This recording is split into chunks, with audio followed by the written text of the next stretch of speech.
रायगड जिल्ह्यातील खोपोली जवळील प्रसिद्ध केपी वॉटरफॉल येथे ट्रॅकिंगसाठी गेलेल्या 23 वर्षीय तरुणाचा दरीत पडून मृत्यू झाला आहे। पावसाळ्यात कोणतीही सुरक्षा साधने नसताना धोकादायक ट्रॅक केल्यामुळे हा अपघात घडल्याचे समोर आले आहे।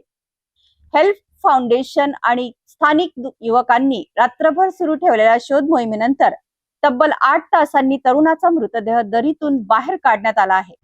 खोपोली जवळील केपी वॉटरफॉल परिसरात ट्रॅकिंगसाठी गेलेल्या एका तरुणाचा दरीत पडून मृत्यू झाला आहे। मृत तरुणाचे नाव अभिषेक कुशवाह, वय 23 वर्ष असून तो आपल्या 3 मित्रांसोबत रविवारी सुट्टीच्या दिवशी केपी वॉटरफॉल येथे फिरण्यासाठी गेला होता।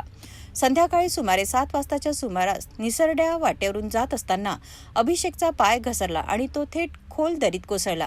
घाबरलेल्या मित्रांनी त्याचा शोध घेण्याचा प्रयत्न केला, मात्र यश न आल्याने उशिरा हेल्प फाउंडेशनला माहिती देण्यात आली। माहिती मिळताच हेल्प फाउंडेशन आणि स्थानिक युवकांनी मुसळधार पाऊस, अंधार, अत्यंत कठीण परिस्थितीत रात्रभर शोध मोहीम सुरू ठेवली। अखेर पहाटे 3च्या सुमारास दरीत अभिषेकचा मृतदेह आढळून आला आणि खडतर बचाव मोहिमेनंतर तो बाहेर काढण्यात आला। हेल्प फाउंडेशनने सांगितले की अपघाताची माहिती वेळेत मिळाली असती तर तातडीची वैद्यकीय मदत मिळण्याची शक्यता होती। या घटनेनंतर पावसाळ्यात सुरक्षा साधनांशिवाय धोकादायक ट्रॅकिंग करू नये, तसेच वेळेत मदत मागावी असे आवाहन करण्यात आले आहे।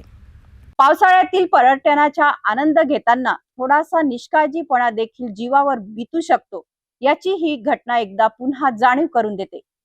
प्रशासनाने दिलेल्या सूचनांचे पालन करणे, सुरक्षा साधनांसह ट्रॅकिंग करणे आणि आपत्कालीन परिस्थितीत तात्काळ मदत मागणे अत्यंत आवश्यक आहे। अशाच महत्त्वाच्या घडामोडींसाठी पाहत रहा सिटी न्यूज। नमस्कार।